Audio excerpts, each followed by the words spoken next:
do you want a credit card? And people are just like, yeah, actually, I would. Enough that they keep doing it. It's just, yeah, they just tried to give me a Capital One card. I'm like, one, all right, we're already all in your ecosystem. But two, I'm not like, I'm not doing it. I don't know. That's it. But it is random. The Cinemark ones are really, really random. It's like, would you like dining dollars or whatever? And it's like, what? Anyway. Would you like to save 10 cents a gallon on gas? Like, what the fuck did this come from? Welcome to episode 197 of the One Take Podcast.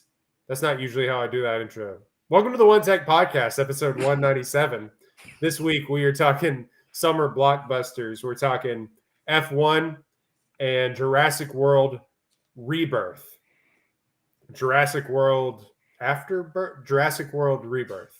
Jurassic Birth of a Nation. No, ooh. Sure. Okay. Joined as always by Dex and Tej. One of these movies I think we all loved, and the other movie, we're gonna have to, I guess, mute Tej from completely destroying it, because I think Dex and I found it to be kind of fun. But yeah, well, how are we doing other than Tej? You said like you were completely unmoved.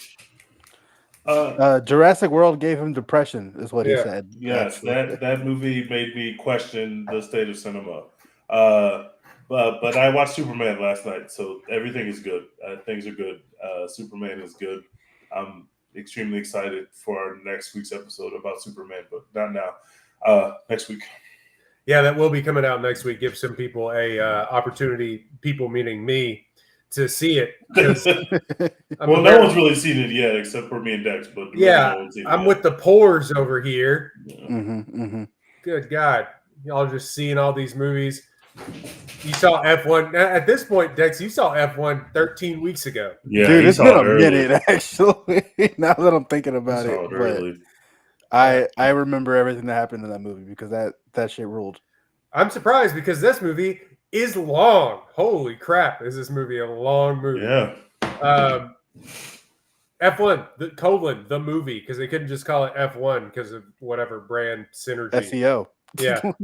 7.9 on IMDb, 2025 movie, PG-13, 2 hours and 35 minutes long. Good God in heaven. What we were getting every single turn of every race in this movie. A Formula One driver comes out of retirement to mentor and team up with a younger driver. Okay, sure. That's about as deep as you need to go. Directed by Joseph Kosinski, written by Aaron Kruger and Joseph Kosinski. Stars Brad Pitt, Damson Idris, Javier Bardem, Kerry Condon, Tobias Menzies, Sarah Niles. That's really sort of the most notable faces that you'll know from this movie. This is an Apple TV product, surprisingly, because it is one of the first, not one of the first, but one of the, no, I guess it would be one of the first. I guess that Killers of the Flower Moon got a wide release, but they kind of took it out of theaters really quickly. This is still in theaters. This is sort of the widest release that I think that Apple has done for a movie, and they had to because they spent $200 million on it. So they were like, you know what's better than not making money on our TV service? Making money. Making money. We would like to do that, please. Yeah. We're a real business, we promise. They did for a minute. It had a really good opening weekend, 57 million domestic in the U.S. and Canada, made $305 million overall so far. And I mean, it was kind of obliterated by Jurassic World, and it's definitely going to be obliterated by the Supermans and the Fantastic Fours that are coming out. But decent reviews for a pretty standard movie, 83% from critics on Rotten Tomatoes, 97% from audiences. Really big audience pleaser. Dex, we'll start with you because you saw it first and you said you remember everything. What did you think of F1 : the movie? Yeah, this is one of those movies where, like, you know, you could nitpick about this movie and be like, oh, it's not realistic. Oh, they like cut out a bunch of subplots, and you can tell that they had like hacked a lot out of this movie. It was too long, blah blah blah. Like, You could do all of that, and you'd be right, and you'd be fair. But watching this movie in IMAX, and Brad Pitt is like talking cash shit the whole time. Damson Idris is like being cool as hell. Carrie Condon is like, for whatever reason, just popping the fuck off in this movie. Like it, and you just are locked in watching this on this giant ass screen, and like you you just feel something, man. You're just like, hell yeah. Like they're crashing cars and shit. They're like, you know, climbing up the leaderboard of these races, and you're just like, yeah, get them. Like, it's just it's fucking sick. Everybody who I've talked to about this movie, because like they gave out posters at the screening I was at, so I have one at my desk at work now. So everyone walks up and they're like, "Oh yeah, I went and saw that," and they're just like, "Hell yeah, man, that was awesome." Like, nobody's like, "Oh, we should have given more time to this random subplot," or "Oh, like, this they crashed the car too many times and that got repetitive," or what. Everyone's just like, "Yeah, that was fucking sick." Like, it's a dope sports movie that you just sit there and you're like, "Wow, I can't believe like I'm watching an F1, what feels like a real F1 race in IMAX. This shit is awesome." Brad Pitt is doing movie star shit. Damson Idris is doing junior movie star shit. It just rules, man. I give it like probably honestly like a B plus, but it's definitely a B plus that I recommend going to see in theaters, so you can just have that hell yeah experience. Teej, what'd you think? I absolutely loved it. I think Kaczynski's got something special. I think that he's one of our best at platforming our biggest stars in the biggest movies. And I obviously, it is impossible not to be thinking of Top Gun Maverick when you sit down to watch this movie. This movie's longer than Top Gun Maverick. It feels longer than Top Gun Maverick. Shocking. And I didn't care. I felt the weight of this runtime, and I did not care. From start to finish, I was having a great time. They did a really good job. I am not a person who's into F1 or racing sports at all. That's not real hoops to me. That's just not my vibes. But I love a racing movie, and what this movie did very well, amongst many other things that it did very well, is that they used the announcers to give us the exposition of exactly what the rules are and how F1 works, how do teammates work together, how should they work together, how fast pit stop should be. So when we see a 6.5 second pit stop, we know just how fucking insane it is that pit stop took 6.5 seconds. I would have never known that until he told us that the average pit stop was 2 seconds or whatever he said, right? That is the way of letting the people like me, and there are plenty of us in the movie theater who don't know shit about F1, but who want to enjoy the movie. So I thought they did a good job of that. They used some new camera technology to so you could twist and see the road, but also go inside the car and see the driver. That shit's just really cool. Being in those cars is really fucking cool. I also watched it in 4DX, which is basically a roller coaster. So it was a very great experience. I was gonna say, man, I would have been in there throwing up. I just think that this Brad Pitt guy, man, he can literally do everything. This Brad Pitt guy has this it. Got a future in this business. He's got a future in this business. Like he can literally do everything, man. It's actually wild to see how much chemistry him and Carrie Condon have, and it's like Brad Pitt's playing the game on easy mode. It doesn't look like he's necessarily trying to be very different than any other Brad Pitt character you've ever seen, but he's just so good in that role. I just thought he's great. Javier Bardem is good in every role. He's never been bad at anything. So he's just a perfect person to have in that spot. I love the cut of his jib in this movie, man. He's great. He looks great. He looks phenomenal. First of all, everyone in this movie looks fucking phenomenal. Everyone's hot. Everyone. Yeah, it's a very good-looking movie. Idris, I was very, very excited to see him in such a big role. He hasn't done a ton of movies, so putting him literally right next to Brad Pitt could be a disaster, and it wasn't at all. I just thought that he really held his own. I thought it was great. Obviously, you can't help but to think about and I know I only say this because I know Kaczynski is thinking like this. You can see it all across Top Gun Maverick. What does it mean for this young generation of actors who are now going to come and make a movie with Tom Cruise? What does it mean that Lawrence from Insecure is on set with Tom Cruise for 2 weeks? What does that mean for that guy's career, right? What does it mean for Idris that he spent 3 months on set with Brad Pitt, and he gets to watch him and watch his work ethic, watch how seriously he takes a job, watch how he prepares, watch how he learns lines. Whatever the sauce is that he needs to see, and that part, that push and pull, is in both of these movies. And I think that's just like in the history of blockbusters, the best blockbusters do that. They are not just giving you fun shit on screen to watch and adore. They're also showing you something about the people in the movie. They're showing you at what point in this career was Tom Cruise put next to this guy, where you realize who Tom Cruise was in relation to that guy. You know, the putting Idris in a position like this, you could look back in 10 years and say, holy shit, man, that guy's first movie or his first big release was fucking in a movie with Tom Cruise with Brad Pitt, and now he's a movie star. Now he's a leading man. And so I thought he just did a good job in the performance. This movie looks and sounds cool as shit. The plot is simple. It makes sense. Some of it makes a little bit too much sense. Like, we have to win one race and we get to keep our team. But if we come in like second in this race, we lose the team. Like, somehow that's where we're going. You can kind of see that they rejiggered because this movie was started filming before the writer's strike and had to pause for the writer's strike. There were changes made to the script. Pretty much the whole third act part where the one guy within the team is trying to take over the team, so he starts to sabotage the team. All that stuff's like a new addition that was added after they had already been shooting. So you can kind of feel some of that stuff. But for a summer blockbuster, I just really enjoyed it. I would give it an A. I just had a great time watching it.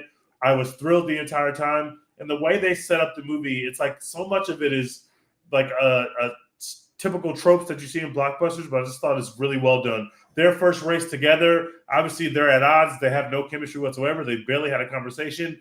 Now they're fucking each other up out there. And the pit crew's bad. Everything's going bad. It's like the Bad News Bears. Everything's going to shit. They look like everybody expects them to look, which is like the worst team out there. Their car's already not as fast, so now you're figuring out how does someone in an F1 race who knows they're not going to have the fastest car on the track gain points and win races or place high in races? How does that work? Well, we've got to make the race dirty. We got to have a whole bunch of red flags and checker flags. We got to have a whole bunch of cautions so that we can gain time on everybody, not everybody run a smooth race. What is your partner supposed to do? Only one guy can win the race. Well, he's drafting off of him. He's hiding behind him and popping out at the right time. He's causing chaos. Like, they had to teach me all that stuff as I was watching the movie, but they did a great job of teaching me that stuff. I will say this movie doesn't make me want to watch real F1 because that's not a real sport.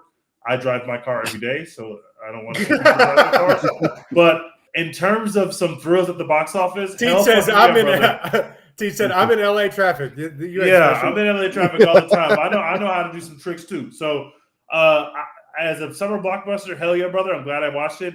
And I think we got this Kaczynski guy, man. I just think that he's phenomenal. I think that what he's able to accomplish. This is not just a Top Gun thing now, because this is an original movie. Obviously, there's source material being there's actually a league called F1, and it has drivers, including some of the drivers we see in the movie. But this is a novel new movie. This is an original movie, and it's doing gangbusters. It costs a lot. This was just a good gamble by Apple, and I like this Kaczynski guy, and I can't wait to see what he makes next. I give it an A. Brand Synergy, the movie, brought to you by true. Zen. Brought to you by fucking every business you've ever heard of. Everything. I think they sold actual sponsorships in this movie, which they should have, because this movie was expensive. They made new cameras. They literally went on the track during the races. They have all of these F1 drivers in the movie. Lewis Hamilton is a part of this shit. He's a producer on the movie. Yeah. Doing press with Tim Apple for this movie. Yeah, Tim Apple.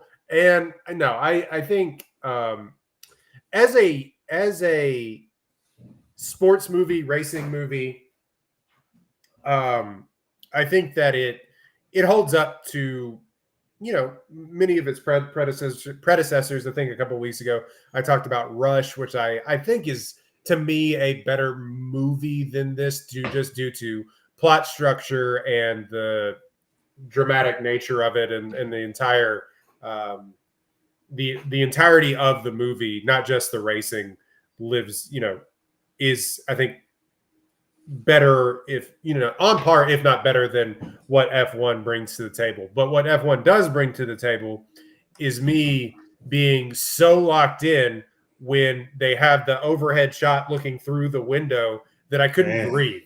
And it's almost like it's taped to the helmet of Brad Pitt, and he's like looking around, and you can see the other cars flying by. I've never seen anything like this. Yeah, this is unbelievable. And teacher, talking about the camera motion of the thing swinging around. You can tell it's Damson. Now they're probably not going 220 miles an hour like these cars get up to. How fast do they actually go on those straights? Like 270? Yeah, something around that. Like, yeah, I don't think they're going that fast. I don't think that anything would ensure them to go that fast enough for it to be dangerous. They were going fast enough to, like, you couldn't get me in one of those rockets. So I don't know, how they ensured Brad Pitt to get into that car. But hey, they did it. And I think my main complaint is that the script is a little janky. It's very formulaic, but sports movies are formulaic for a reason, and we love them still. So yeah, the formula works. Yeah, the Formula One works, and and I don't know. I you just kind of saw the ending coming from a while away, but I'm still, I thought for a second, this is spoiling a movie that has now been out for 2 or 3 weeks and is going to be on Apple TV in probably 3 days. But stop listening if you don't want spoilers. We're going to spoil. Yeah, stop listening. You can kind of probably predict what happens within the first 10 minutes. Yeah. But I thought for a second they were going to flip it on its head. They were going to let Damson Idris win the race. And I thought that would have been, a pretty, not a different ending, but a pretty cool way to actually end the movie. They do the Top Gun sacrifice yourself thing. Yeah. Like you saw in Maverick. That literally is what they did in Maverick. This is Top Gun Maverick 2.0, but just kind of a worse version, really. Top Car Maverick, and Top Gear Maverick, if you will. Yeah, I like that. That's good. And I think that, it has sort of the same act structure.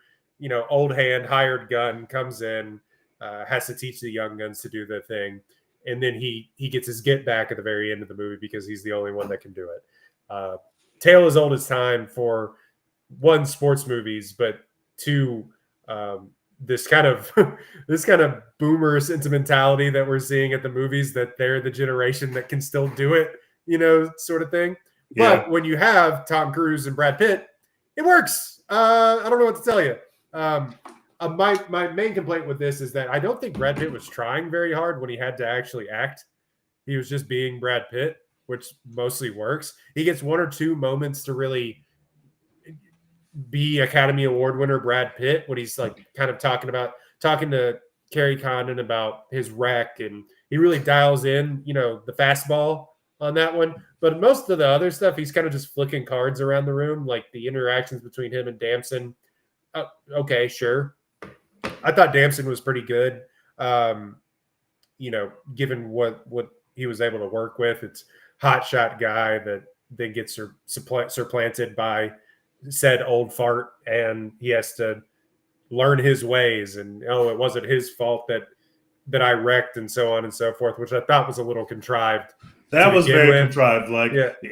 I don't think his character ever thought it was Tom Cruise's fault. And have the scene with the mom is like, oh my gosh, your fault. I was like, yeah, this is literally to just put some plot forward. It has no stakes whatsoever. Right, exactly. He doesn't actually think that no one actually thinks that Brad Pitt's character caused that car accident. No one. Yeah, and he goes into the simulator and it's like Jarvis and Hans, and he's able to figure it out. Again.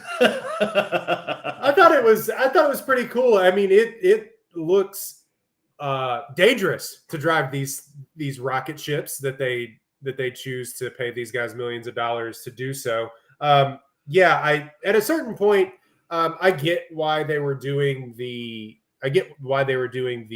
literal, that'll be a 30-second pit stop. That'll be, so many things out of his. And at a certain point, I was just kind of wondering, are they announcing the race or are they announcing over the track speakers? Or is this like supposed to be televised? I kind of got lost in the sauce with that. And I also, at a certain point, got a little annoyed because I would have just have liked to see the race instead of them explaining every 2 seconds. I get why they did it, and for Tej, like I would have been so fucking lost, bro. Yeah. but they So they confused. almost overuse it is my main complaint. But that's also like kind of how it is on TV. Right. 'Cause, like, Yeah. if I you're was watching the watching- British Grand Prix this weekend, and they were just talking about everything.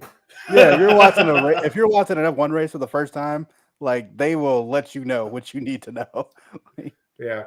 I think But they it could did have feel like they were narrating like a video game, like tutorial. exactly what it felt like. I should have written it down, but I had the thought when I watched this. This is the most video game like movie that I've seen that isn't a video game adaptation in a long time. And not derogatory, but it felt that way. It felt like they were taking you step by step Like, by this is what your you needed to toolkit. yeah, what you needed to do. This is how your tires work, which is how the F1 video game works.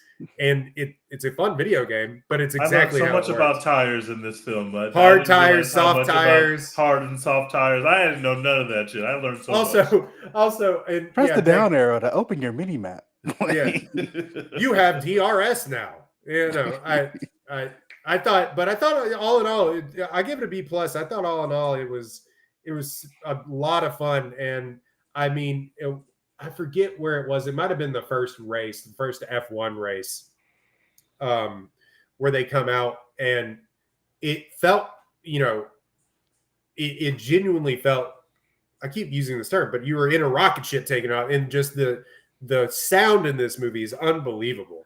The sound design is unbelievable, and it just felt I really, when they went from playing "We Will Rock You" to then taking off, and then you can see. I keep saying that when they switched to the shot of the cars on the outside and kind of going around, but when you could see through the front visor of the halo of the car, and you could see the other cars, and the camera's shaking like this. I was levitating. They didn't do it very often, but when they did do it, I was levitating in my seat. I thought that this is what you go to movies for, is to see something like this. So yeah, as far as racing movies go, it's one of the better ones. I keep it up there with it's a little bit below Rush and Ford versus Ferrari for me, but a lot of the same elements are there, where you have the movie stars, you have the great filmmakers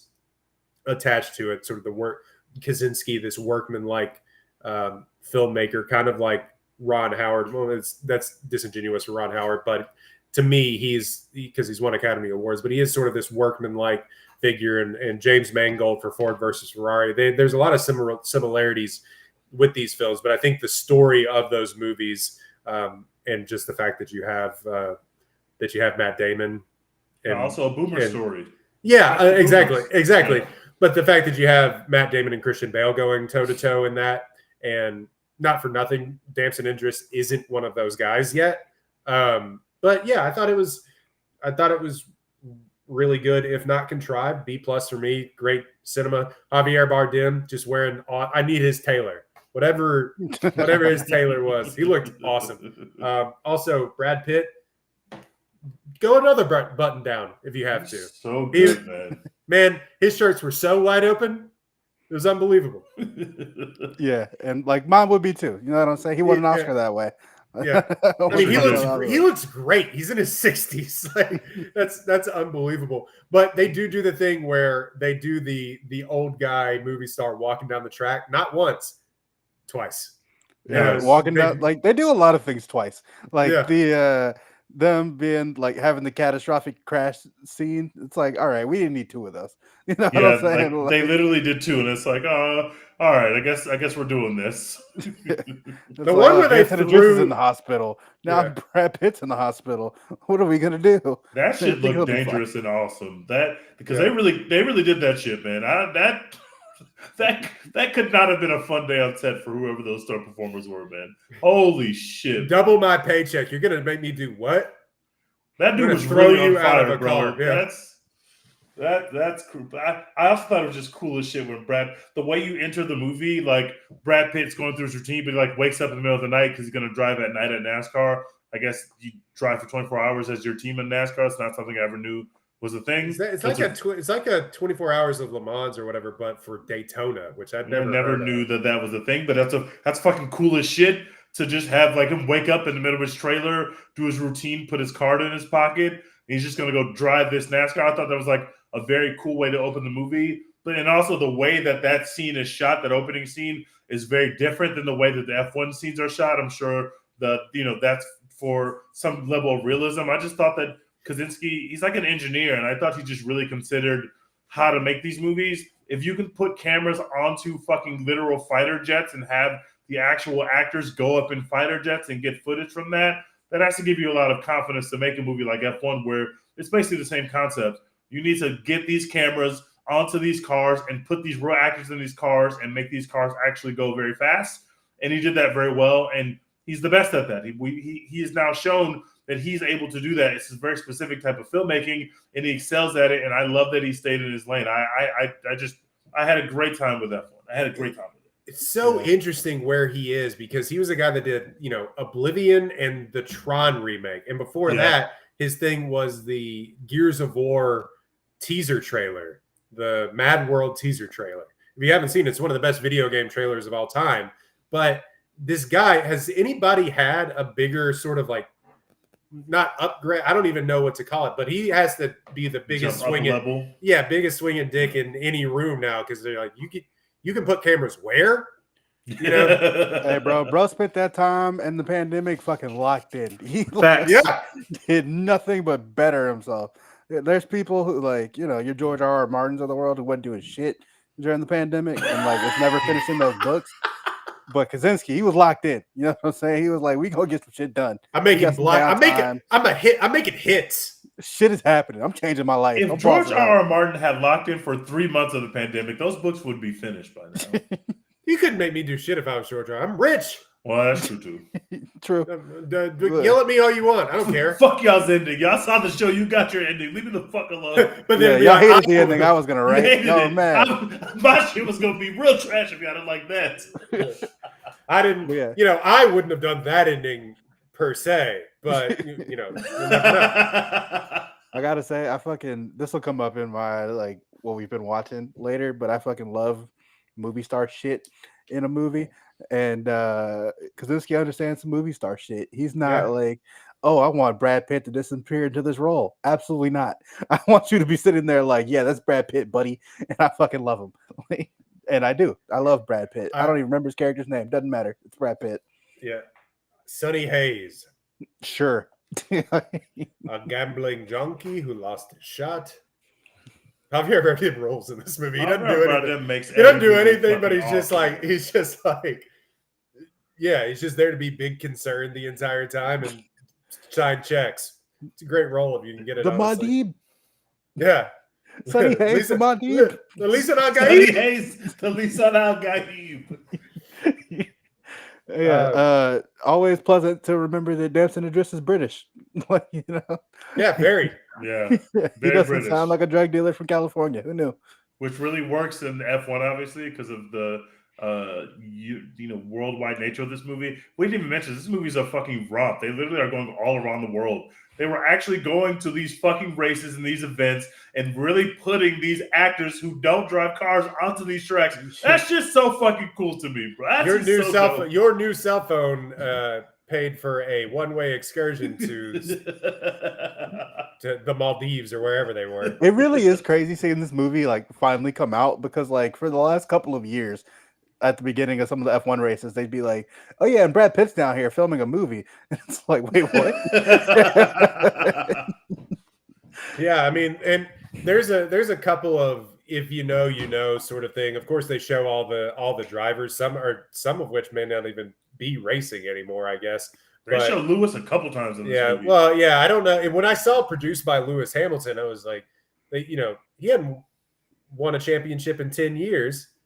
In 4 years, all right, relax. Oh shit! He hadn't won a championship in 10 years. You couldn't get Max Verstappen to be the producer of this. I heard them say Verstappen. Was he actually in the movie? I don't know what he looks like. I don't know, but he did. Up, yeah. He was in the movie, and he did flip off Brad Pitt once, I think. Yeah. So That's if that was actually him, I don't know, but that was a kind of funny moment. There's a couple of, if you know, it's like can I meet Carlos Sainz or whatever, and some of that stuff, and of course who's the guy, the race manager that's super famous. I think he's that flips him off at the end of the movie. Maybe I don't remember everything about this I movie. didn't realize that was a real person. But yeah, there's a few of the real race managers in here. Toto's in here. Yeah, that's who it is. Yeah, Toto's the Mercedes one, and then I don't remember his name is Gunther or Gunter, whatever. Yeah. But yeah, he's in there. Zach Brown's in there, who like is the McLaren guy. Still, I think Christian Horner popped up. Christian Horner just got fired today. So, yeah. R.I.P. Got in the movie, but no, just an interesting. It's going to be an interesting time capsule.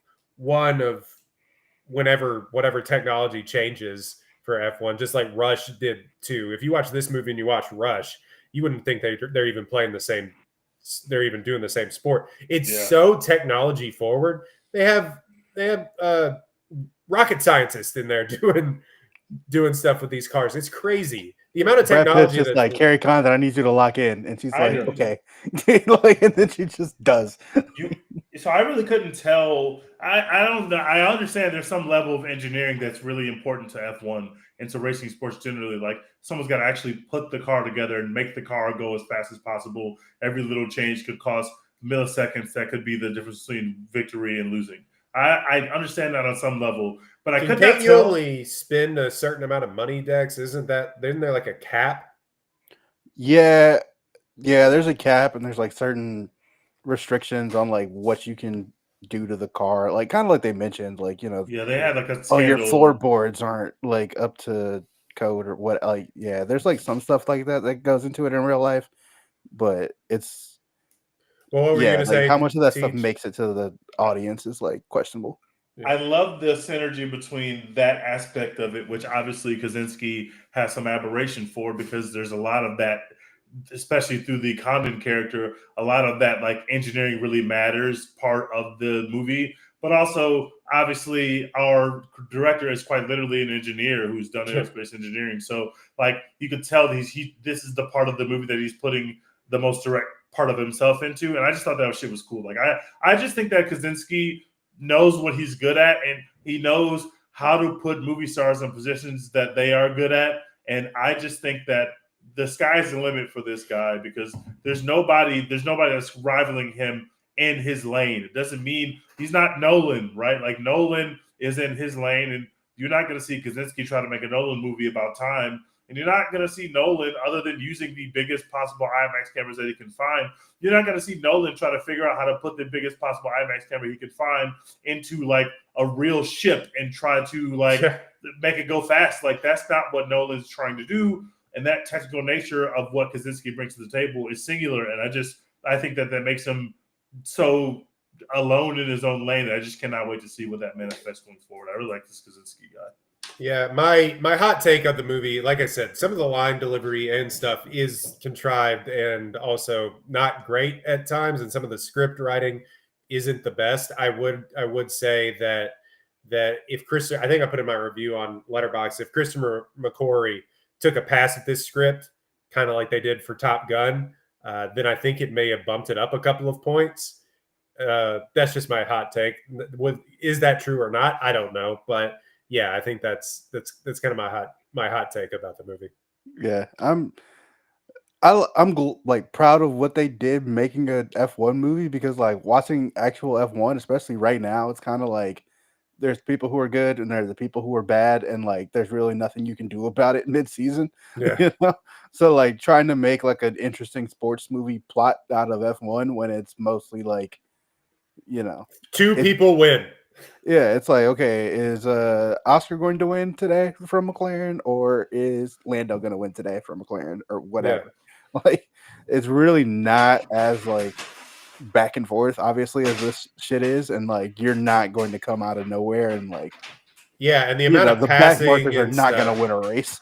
So there's really no parity in F1. Like there's not a lot of parity in it. Least parity sport ever. There's Really? parity like sometimes like year to year, kind of. Like last year, Max Verstappen was winning everything, and this year he's not. But like within the year, no, almost no parity Got it. whatsoever. Got it. Once you, You can- see Like, once who you get the hot, you best stay team hot. is, then it's like they're gonna win. Got it. Yeah, and I mean, like Red Bull was winning everything because they were literally strapping a jet engine into the middle of their car, and I think other people finally got to do that, or they lowered Red Bull somehow or another. They nerfed him a little bit, but Red Bull's like head engineer guy went to a different team, and so like that team isn't dominating now, but like the gap between Red Bull and everybody else started to close up once he was no longer like yeah. I mean, building rocket ships. we're getting into the semantics of actual F1, and you said F1 nerds don't say this, but it is funny to if you didn't know anything about F1, you come away from this movie and watch an actual race, and there's far less wrecking in this than I thought. Like, Brad Pitt would have been kicked out of the league. Brad Pitt was doing heinous shit to those racetracks. They would have beat Brad Pitt to death with hammers. Yeah, exactly. After that first race. Yeah. Crashing on purpose. They would have been, there's like hardly, I mean, maybe I don't actually know, but you know how NASCAR, they're getting in fights in the pit all the time. They would have gotten in major fights after this if he was doing what he was doing. But yeah, I definitely want to learn to flick cards like Brad Pitt does in this movie. That was the coolest shit ever. And there was like no real reason given for it. He was just like, I feel like he was on set one day and he was like, "Hey, I want to watch me flick cards," and Kaczynski was like, "Hey, that's badass. You're gonna do that in the movie." Brad Pitt is the king of needing something to do, man. If he's not eating, he has to have a bit. He's flipping cards or whatever, you know. I need something to do with my hands. Yeah, that shit looked like the coolest thing ever when he's flipping those cards. I agree. That shit. Not only movie stars can make certain things look cool, and he made that shit look fucking cool. Yeah. So this will be on Apple. You kind of did. If you didn't see it, if you waited for it to come out on Apple, kind of did yourself a disservice unless you have like we said about Top Gun. If you have even your Sonos surround sound system and your 85-inch TV is not going to do this justice. Honestly, all 17 people who own the Apple Vision Pro or whatever, this is your time. Yeah, this is your moment. This is your.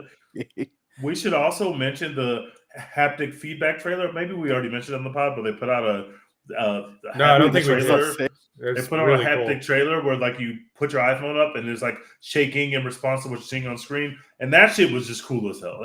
I was already all the way in on the F1 experience, but when that dropped, I was like, oh no, Apple's cooking something up over there, and it really lived up to the hype for me. I enjoyed F1. And quite frankly, I was going to say, quite frankly, they kind of needed it to succeed because Killers of the Flower Moon didn't. I mean, they've been letting filmmakers. They kind of the Netflix thing where they're just like blank checks for a long time, and I think they're going to push back on that. I mean, this movie was semi-successful. I don't know if it did the numbers that they kind of needed it to do, but like we've been saying, some money is better than no money, and Apple's in the business making money. I hate that for us because Killers of the Flower Moon is incredible cinema, but it just nobody saw it.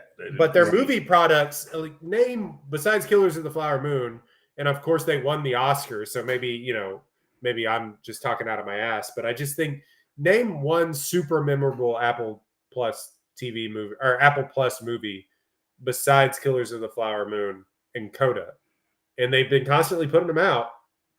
But I don't even like Coda, so I would literally just say for Killers of the Flower Moon and F1 would be my Y'all answer. don't remember Causeway with Jennifer Lawrence and Brian Tyree Henry? And they just put out nominated, by the way. Yeah, they just put out like a fake Fountain of Youth movie that just with John Krasinski. That was not a real movie. You couldn't convince me that was a real movie. Y'all don't remember Will Smith's comeback, Emancipation? No. Never. Nope. Napoleon happened. That shit sucked. Yeah, no, that was the other thing that I was going to say. It's like Napoleon tanked and Killers of the Flower Moon, even though we all loved it, tanked. They Napoleon needed kind was of the definition of mid. There was some good shit in Napoleon, man, but it was mid. They just kind of needed a win here, and I think that they did. Dex, what was your last thing? Sorry. I always knew that Carrie Condon was a good actress, but I didn't know she was like cool and fun until this movie, and she was cool and fun. Irish? Time. Yeah, Irish. I've only really I've seen her in other things too, but like Banshees was one I was like, oh yeah, Carrie Condon, she's great, but she's like, I never expected her to be like cool and fun next to Brad Pitt in an action movie, and like she was. So good for her. Yeah, she's got a little. People keep comparing her a little bit to Rebecca Ferguson, and maybe that's just two women that look alike. But I They think do kind of she look has alike. she has a little bit of that charm that you kind of would need in a movie like this, definitely. And not for nothing, a romantic interest for Brad Pitt because Need those. yeah. Are we? How? I don't know if we need to do this on this spot or is where are we at with Brad Pitt? What happened there? I do not agree with this. You are not the first person I've heard with this same criticism. I did not feel that at all whatsoever in the movie.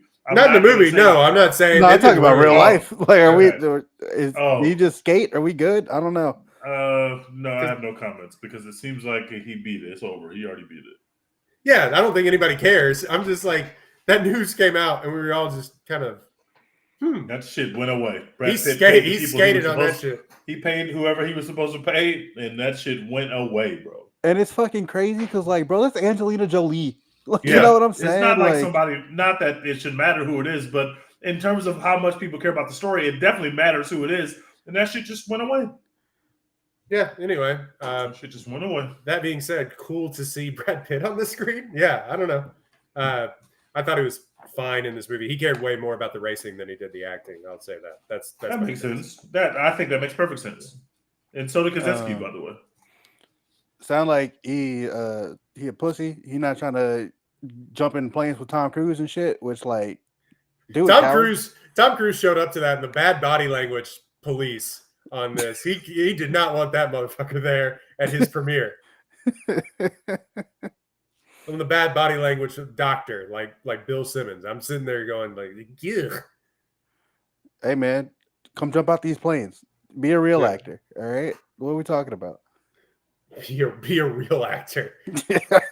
Tell you what would save the Mission Impossible franchise: Brad Pitt making an appearance. He's just the next Ethan Hunt. No, we don't need another 60-year-old Ethan Hunt. I'm just saying that last movie was kind of weird and boring for a big chunk of it.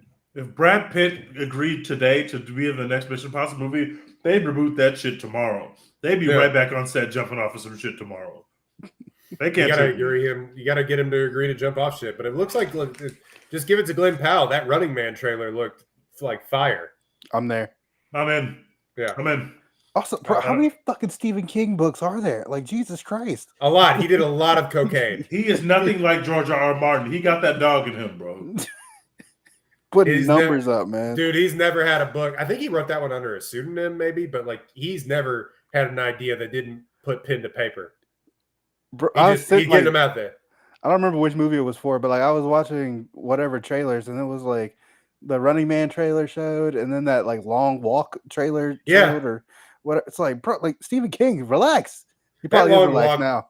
Yeah, he lives in Rhode Island. He's living a great life, or not Rhode Island, Maine. He's living a great life. That Long Walk movie looks disgusting.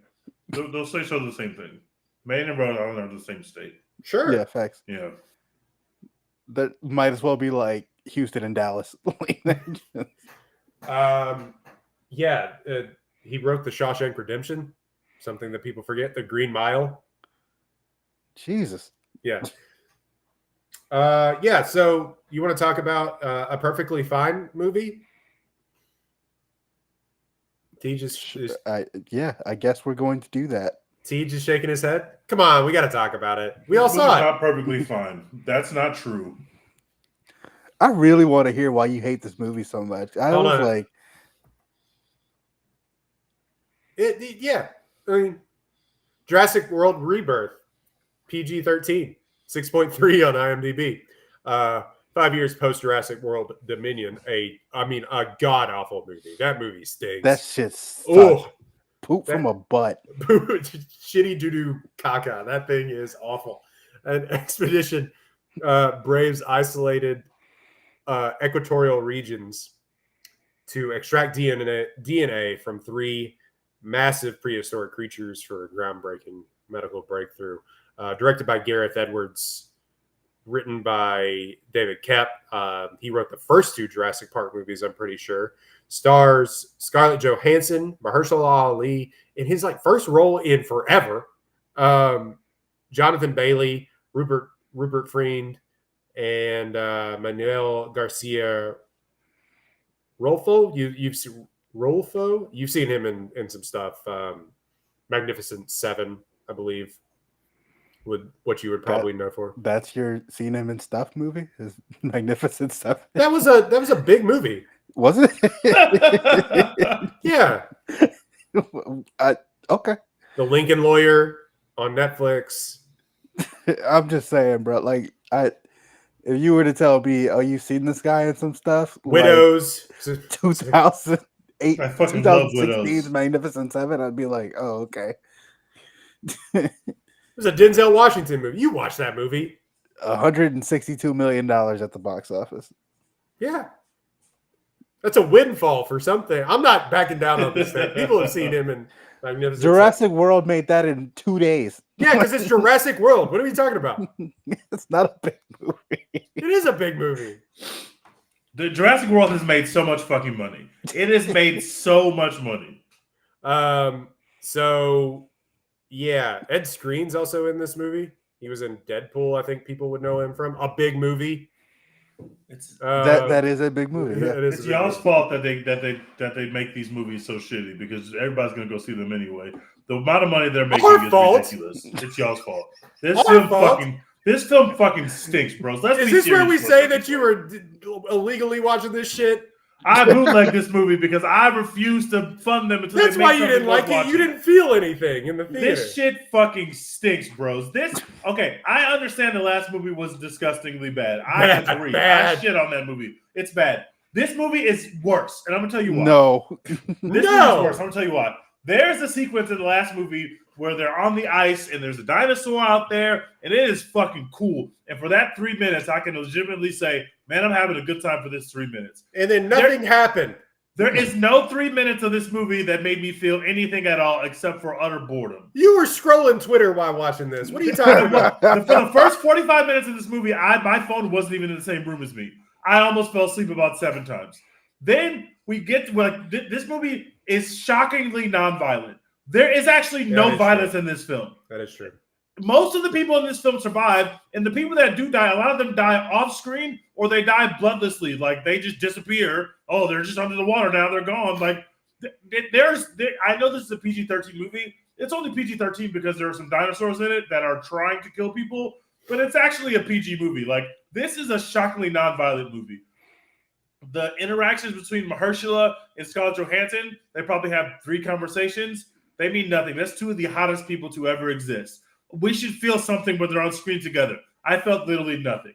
They do a fake out where Mahershala's character is killed at the end of this film. He makes a sacrifice to save the rest of the team at the end of this film. And then he pops the fuck back up at the end like, oh yeah, by the way, guys, I survived.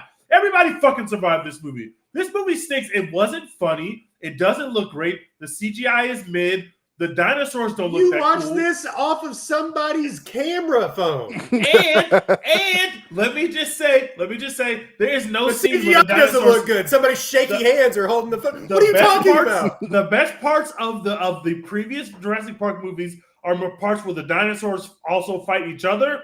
These fucking dinosaurs don't fight each other in this movie. They're just chasing humans, and 99% of the time they're chasing humans, they're unsuccessful. They got a fucking group of a whole family in a little grocery store looking thing, and they're able to outsmart a fucking dinosaur. None of them die. I was just like, why am I watching this film? Well, I'm not watching. I don't have a bloodthirst. I don't want everybody to die just because I'm in a dinosaur movie. But I want some fucking people to die in my dinosaur movie. Like it sounds like you want everybody to die. I want to see some blood. We killed like 8 people. No, we didn't. We killed like 3 people across an hour and a half film. I think it was 4 people. Yeah, bro, we killed a shockingly small amount of people in the first Jurassic Park movie. 4 people die in like the first 10 minutes of that movie, bros. Like, what are we? I feel like this franchise is. Where are we? What are we doing? Are we not? Why are we back into Jurassic World? The whole concept of Jurassic World makes no sense at all. And it severely lowers the stakes when the whole world is your playing ground versus Jurassic Park, where everybody was stuck in a theme park. You can't really get away. You're stuck in that theme park. The dinosaurs are in there. It's just you and them. Being in the whole, like, I just, there was nothing about this film that worked for me whatsoever. I will cop to the fact that I did watch it a bootleg, although it was a particularly great copy. I did watch a bootleg, so I cannot speak to being in the theater and having excitement. But this made me feel unalive. Superman made me feel alive. I was living and breathing with Superman, and it's not like their movie had to be as good as Superman. But I really felt like cinema had died. And I watched this movie I started this movie before Superman. I got bored to shit. I turned it off, but I said, I got to be a good host for the One Take Podcast. I have to finish this fucking movie. And God, am I sad that I did so, because this movie fucking stinks. I gave it half a star on Letterboxd, and I was not trolling anything. I gave it half a star. Jesus. I felt nothing for this film. I'm sorry, Scarlett and Mahershala. I love you guys. This movie's a piece of shit. I will forget about this movie as soon as we stop recording this podcast. I give it half a star. This shit stinks, bro. Yeah, I mean, I will forget about it too, but it's not a half a star movie. Half a star. Half a star. Crazy. I'd rather watch That's the crazy. I'd rather watch the Materialist, and I know people were shitting on the Materialist. I'd much rather see that shit than this. This is Duh. This is on the Fast 10 level of holy shit. This movie is a fucking tank job. That's how I felt. That's how I felt, bros. That's how I felt. I don't know, dude. I'd rather watch. What's that movie? What's that? The guy who directed The Godfather, that movie he made last year. I'd rather watch that. I'd much rather watch Megalopolis again than this film.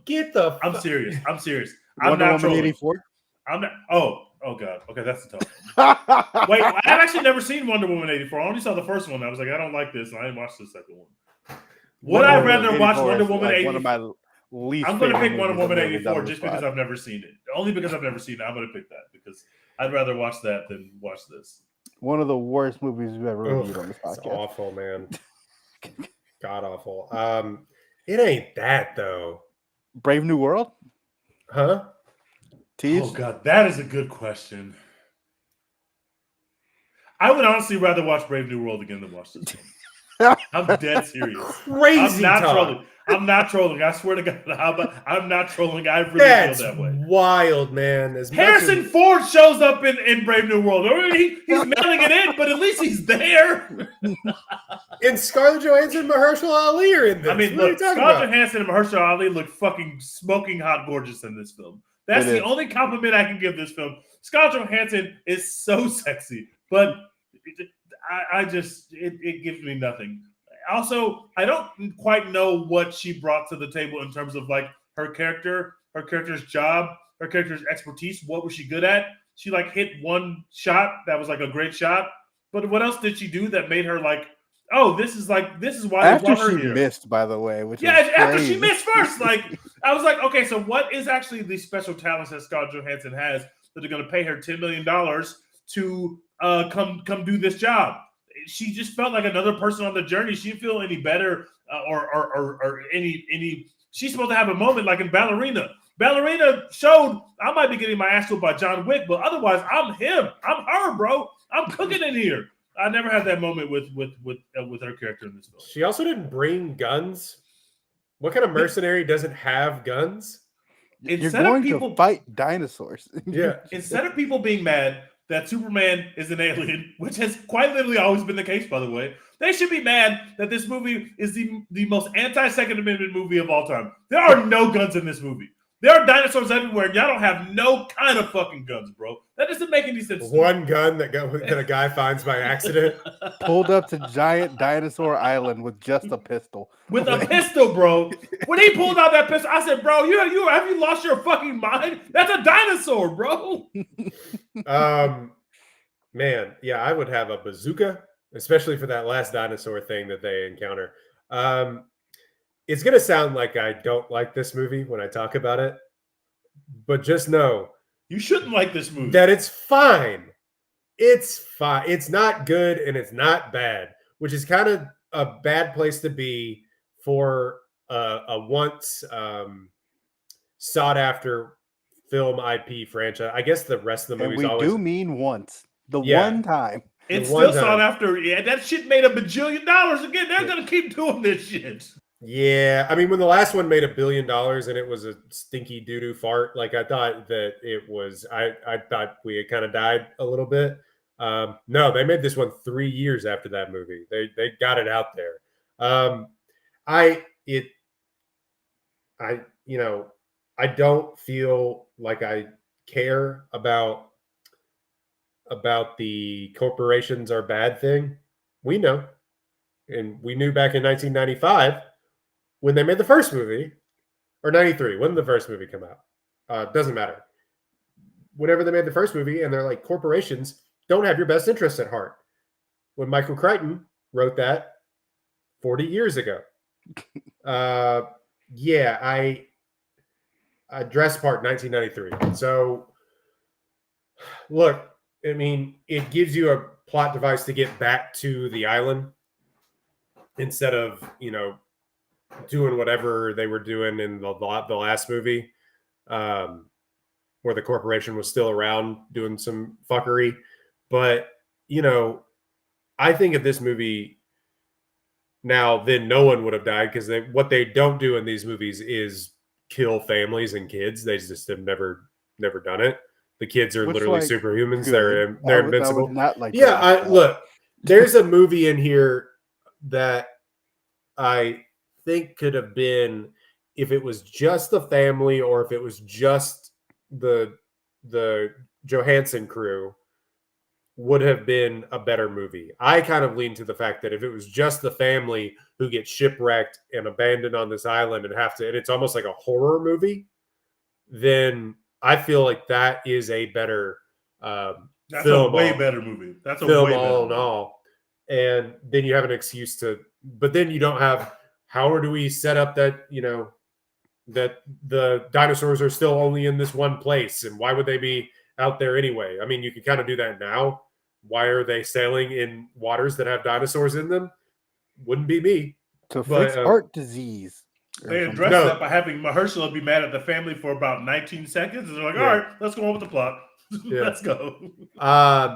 So that's kind of my big takeaway, is that I don't care about Johansson's character and Mahershala's character and Jonathan Bailey, who I think is pretty good in this movie. But I don't care that they're trying to, whatever corporation fuckery that they're doing, or we're going to open source this medicine and double cross the money and all this stuff. I don't really care. I cared more about the family, the stuff with the family where they're walking through the forest. And I think a lot of Gareth Edwards' best stuff, especially with the T-Rex and all that, and the T-Rex stalking them through the water and that sort of stuff, is when Gareth Edwards was really cooking. Again, Gareth Edwards, great visual filmmaker, let down by a shitty script. I don't know how many times we're going to keep saying that, because it's been kind of 3 in a row now where Also, we're like, Gareth, at what point Gareth are is you not the a problem? real name. You can't. Gareth is not a name. You're either Garrett or you're something else. You're Gary. Gareth is quite literally not a real name. A lot of British folks are named Gareth. Hey, the Brits got this one wrong. Gareth is not a real name. That's not a thing. The British do it. Not a great defense for anything. Fair. No, I just think the script wasn't very good. I do think that Mahershala and Scarlett, while game for the movie, it and they could only save so much of this bad writing, but it does feel like they kind of, especially in the scenes when they're trying to delay or relay their backstory and stuff, it seems like they did that in one take, and they're like, no, we're good. At times they were kind of bad to me personally. Hey, remember when my mom died? Yeah. Remember when my son died? All right, let's move on. Yeah. They did like one take of that. Hey, you know what I did? They skipped my mom's funeral. Ooh, man. Ooh. I was like, can we please get, like, guys, I know that being on this movie set is probably not that fun, but at least you get to look at Mahershala or get to look at her all, like, take that as the blessing. Please give us something. They got paid $10 million to do this movie. Yeah, come on, give us something, guys. They also have no chemistry whatsoever, and there's no, like, sexual chemistry, but I don't mean sexual chemistry. I mean, like, human chemistry or any kind of chemistry at all. I just didn't think that they had any. And also, ScarJo kind of has no chemistry with anyone that was on this entire movie set. I think she had a little with Jonathan Bailey. There was a little. There was a little there. That you could tell that's like a kiss. Yeah. I didn't. But there is a little there. She was a little sexy with him when, he's saying I've never been shot at before. But at that moment, I knew that he was going to take a villainous turn. Like, it was very predictable that was going to happen. He lets like a teenage woman fall off the boat, and then he's just like, "Oh well, that took care of that problem. I'm not going to help you." But I knew that she was going to die because, like Royden said, they never kill kids in this franchise. They just don't do that. They put them in peril, and they're you're supposed to scare you, but it's like for you and your kids to go see. But I think that's the big problem. Jurassic Park should be a rated R movie, and I know that the first one's not a rated R movie. But for these things to be pretty brutal. I was watching clips of it last night. It's a pretty brutal movie. It's a violent movie. The first Jurassic Park is violent. It's nasty. It's brutal at times. This movie is so sanitized. It's like you don't actually want to see someone's body. There are points in this franchise where someone gets their body bit in half, and you see both parts of the body fall separately from the mouth of the dinosaur. There's nothing like that in this movie. Yeah, and I mean, that guy's hand fell off, which was cool. Meh. You knew that happened in real life on 4th of July. Somebody blew their hand off with a firework. I can see that shit anytime on the internet. You got to give me something better if I walk into a fucking movie theater. Give me a break.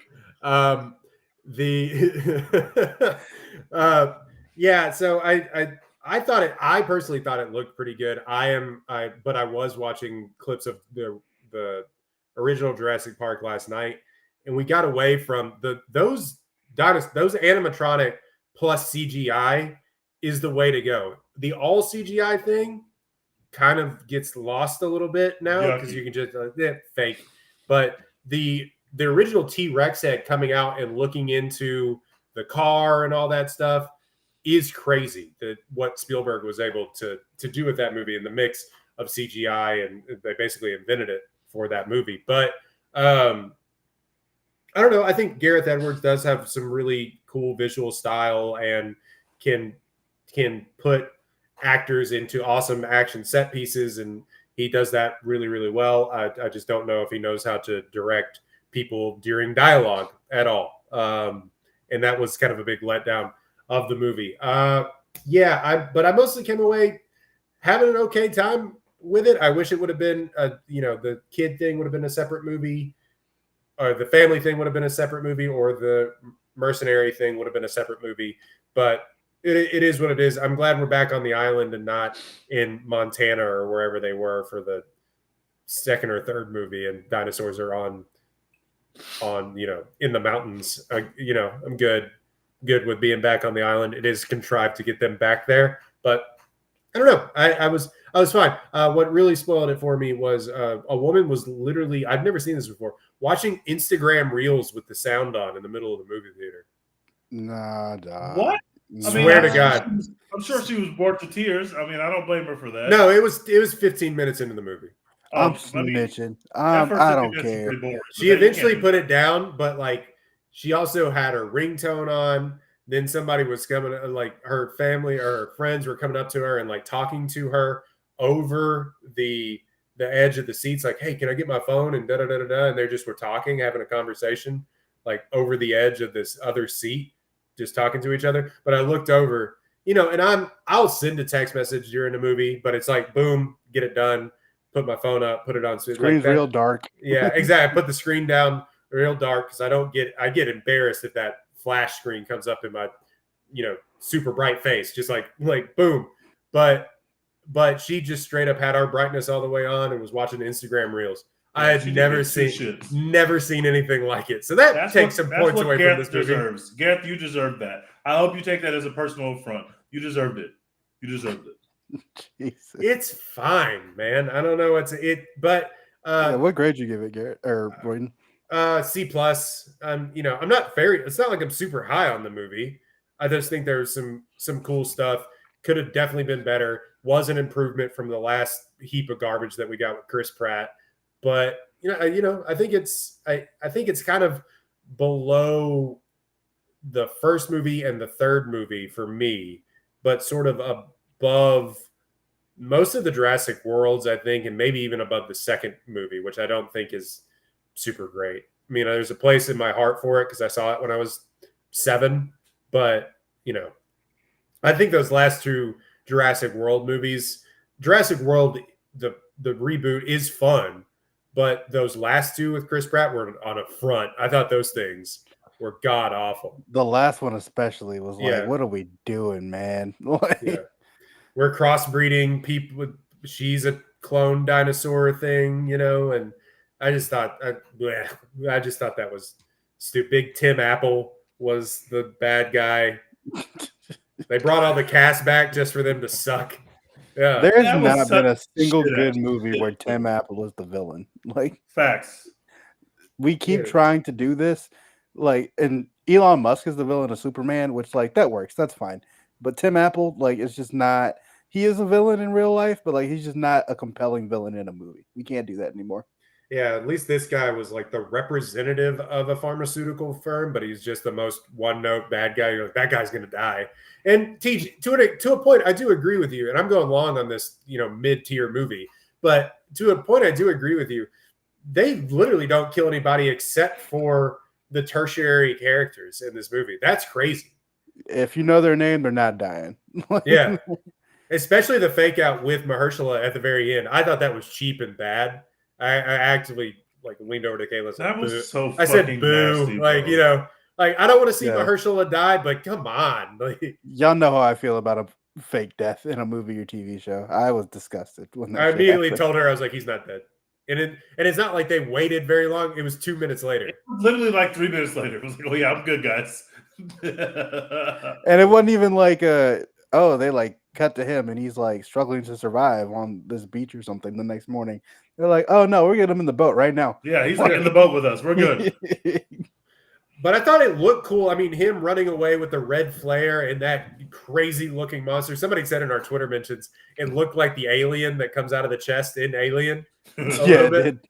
So it does kind of look like that. But I thought that thing was scary, and that filming him with the flare running away and the dinosaur lit up by the flare, like that's the sauce, man. Gareth Edwards has it in him somewhere, but the rest of the stew is a collection of really good set pieces, but the rest of the stew isn't quite there. C plus for me, I think. I've had a worse time in the movies, including the last Captain America movie, which is worse than this movie. Would you rather watch this movie or God? I had it. I fucking forgot it. Damn it. Never mind. I had it. I had a perfect either or for you. I'll remember it. Probably this movie. I don't know. No, you were gonna have to pick the other movie. I was gonna put you in the corner and force you to pick the other movie. Dex? Yeah, for me, like pretty similar to what you were saying, Royden. I thought it was fine. Like, people who have asked me about it, I've been like, if you thought the trailer looked cool or whatever, then like, yeah, fuck it, whatever, you'll be fine. I'm glad I didn't pay out of pocket to watch this movie. Like, however much IMAX tickets cost these days or whatever. Glad I didn't spend that. Glad I'm on the AMCA list, But yeah, ScarJo, she's like just cashing checks. This. Well, she actively always wanted to be in a Jurassic Park movie. She campaigned to get into this movie, basically. It does not show in her performance. Because ScarJo is funny. Like we've seen her be funny, even in like Jojo Rabbit. She has moments of being funny. She is not funny in this film at all. She's not funny at all. And like you can tell that she's making jokes. And like I was in a packed theater because this shit did gangbusters over the like long weekend. I was in a packed theater, like nobody laughed. There were a couple of like, oh haha, like haha, she's telling a joke. Not haha, I think it's funny, but like, yeah, the script is humorless basically. We talked. She about also how just bloodless it delivers is. the jokes weird too. Yeah, the ones that she does have. But anyway, this movie's probably better if they kill the dad. Like, yeah, just being real. Yeah, I think you're supposed to just kill the dad. Kill the dad, kill Mahershala. This is a better movie. Or the boyfriend. I thought he was cooked. They just didn't do anything with it. They're just like, nope. Yeah, the boyfriend you had to cook early. You couldn't cook him late, but the dad you could have cooked late. Like, yeah, that first scene when like their ship like first overturns or whatever, they could have killed the boyfriend right then, but when they didn't, it's like, okay, you got to let him make it to the end. But the dad, they could have killed it at any point. It would have been a much better movie. I gotta say, starting the movie being like, "Oh yeah, nobody cares about dinosaurs anymore. They're all just like in the equator now, and nobody gives a fuck." I was like, "That sucks." Actually, Yeah. that's a really bad setup for this movie. I The don't movie is like called that. Jurassic World, and then literally in the first 5 minutes, you learn that the Jurassic World is quite literally just one bed around the I feel like Yeah, they've nobody done cares. that. We're over it. I feel like 'Cause, they've like- done that a couple of times where they'd be like, nobody in a couple of these movies. I swear to God, they're like, nobody cares about these dinosaurs anymore. And I'm like, Yeah. they're dinosaurs. There's a Brontosaurus in Central Park. People are gonna forget care. I forget what the second Chris Pratt movie is called. It doesn't matter. But like the end of that movie is like the clone girl releasing all the dinosaurs into the world, and it's supposed to like end society. Like Yeah, you're supposed to. it's literally supposed to be the end of humans as we know it. We thought that the last movie was going to be sort of a Last of Us world, Like an apocalypse fucking- movie, and they everything just is over. totally. We're just living in That's turns where with they the need to dinosaurs. It's just a go. traffic jam. Yeah, Like, That's where what they the need fuck? to go. That's why Planet of the Apes works, because once the apes are free and once the apes are smart, it It's is over. wartime. It is no, we getting y'all the fuck out of here before y'all get us the fuck out of here. That's why Streets those is movies work. Done. Like that shit rules. But yeah, they were just like, oh yeah, nobody really cares about dinosaurs anymore. They just like cause traffic jams and everyone's annoyed. No one comes to the museums, whatever. Like Right. that sucks. Don't start your movie that way.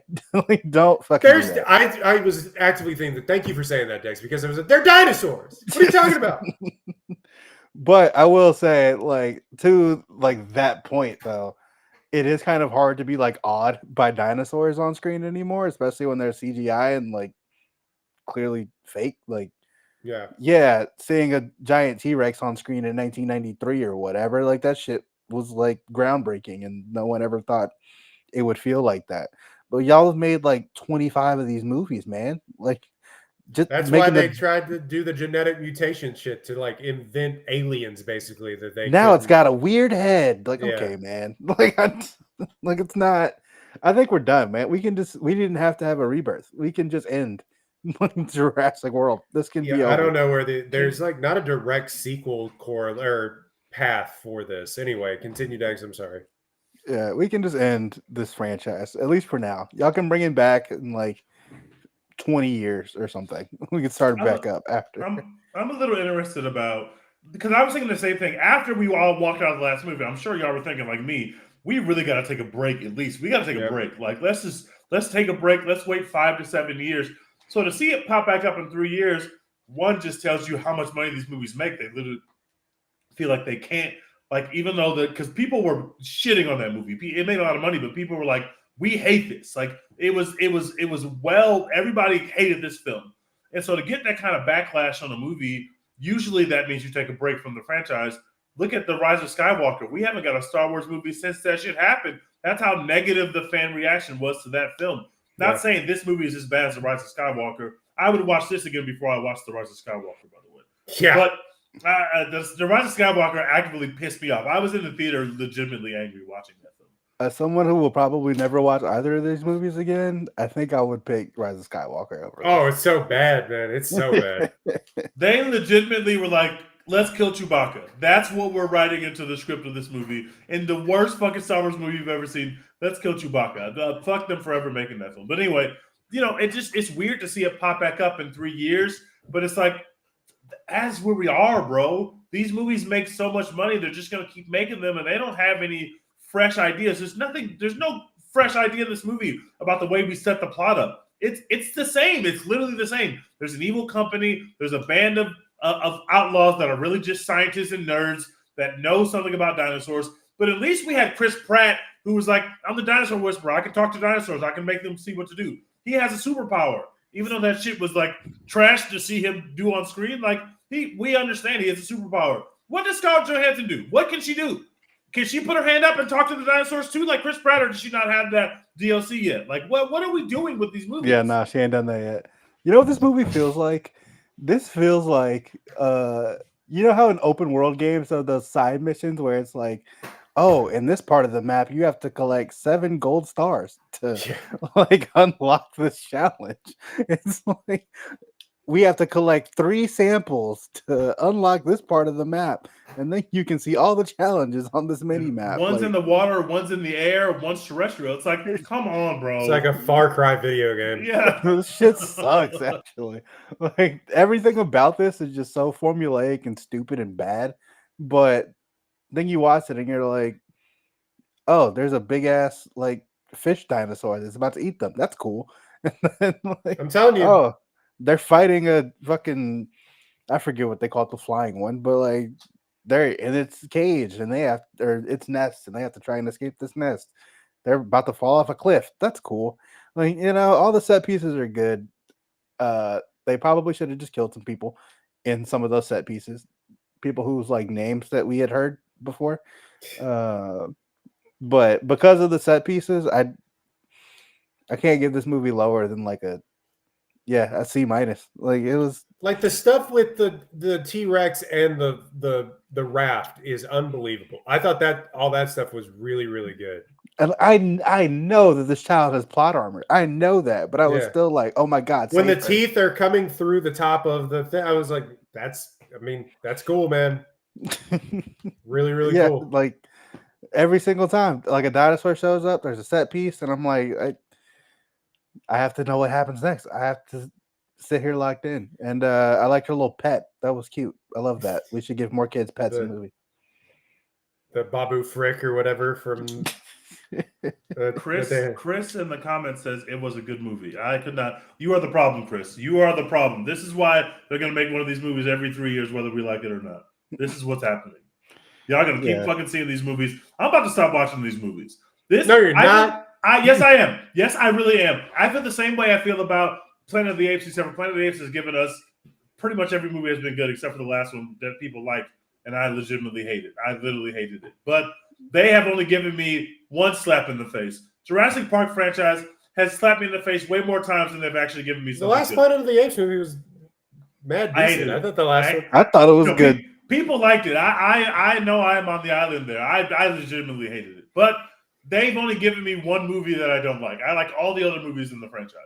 Jurassic World needs their Prey moment where it's like they need Matt Reeves. We just we stripped it down. We've got a 90-minute dinosaur movie that's going straight to streaming. Yeah, it's some like horror shit kind of. Like these need to be, they're thrillers, obviously, and like action thrillers. They need to be the scariest shit that you've ever seen. Yeah. And they're not. And because they want to get asses in seats, and they know that they will. They made $340 million.